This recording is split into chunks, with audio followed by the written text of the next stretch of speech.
It's hard. It really is. It's hard to try and stay positive and not take the lower road, to stay encouraging and to not be discouraged. I admit it, I do, because it's reality. We see so much to drag us down into despair and heartache and grief, so much to make us grumble and lash out, so much to make us hate and so little to make us love. So, how do we rise above? How do we stand tall? How do we say to all that strikes at us to strike back? Not today. Today, I'll be an encourager. Today, I will lift up others. Today, my head will not be bowed to evil, but be lifted up to love and hope. Hi, I'm Blaine Shields. You have entered a world of imagination, a land beyond sight and sound. As the world outside screams for anarchy and hate, you have wandered into Chatting with the Voices in My Head, the podcast. Welcome back for those of you who have been here before, and welcome to those who have just started joining. I can honestly say that each of you are a blessing and you are loved. So how do we do it? How do we change the tide of the hatred that seems to be spewing out like hot lava from an active volcano? I don't know about you, but when I was growing up, politics and economics were not the topic of the day. You didn't just go up to folks on the street and ask them, "Hey, who'd you vote for? You're one of those Republicans. Aren't you one of those Democrats? You're a liberal, aren't you? Well, I can tell that you're a conservative." You just didn't do it because, honestly, it wasn't any of your business. Just like you don't ask your parents, "Mother, Father, I'm curious, what's your take-home? I mean, after taxes and benefits, of course.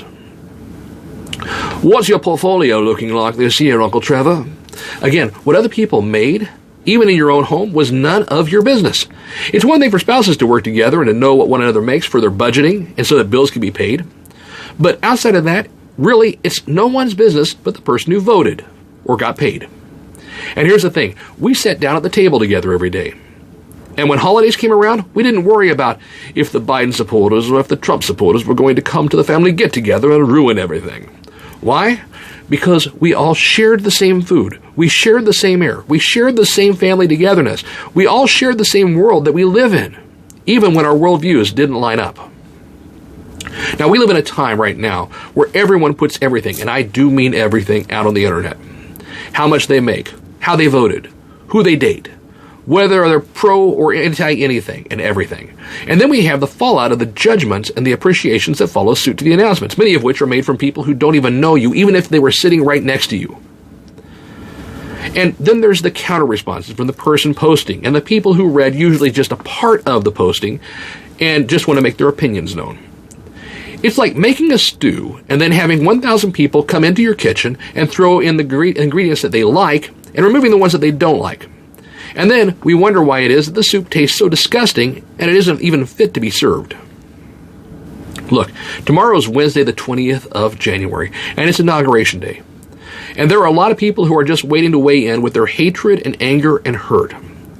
Now, these things are real. They are responses to what many people feel is wrong for this course of this nation. But as real as these feelings are, they do nothing more than trigger the response of hatred and anger and hurt from the other side of the fence, where many people feel that their voices are now being heard. I'm not saying sit down and accept it, and I'm not saying shut up. I'm saying, though, listen carefully to the words that you use, the things that you do, and the response that you take on both sides.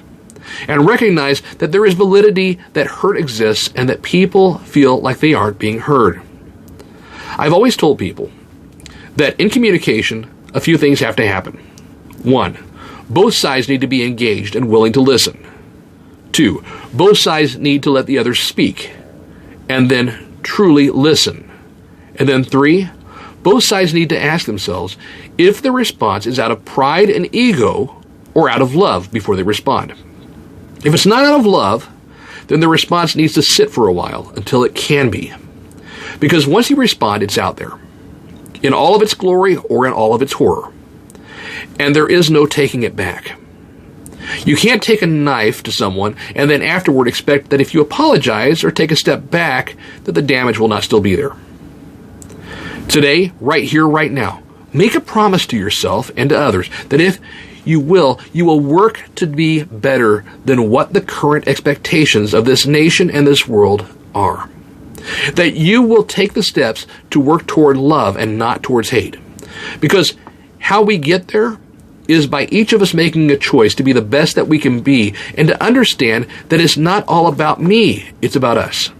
working together, living together, loving together, hurting together, standing together.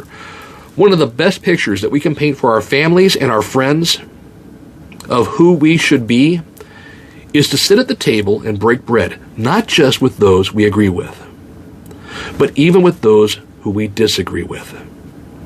How do we make the future brighter? First, we have to show it what light looks like. Stay awesome. And remember, you are loved.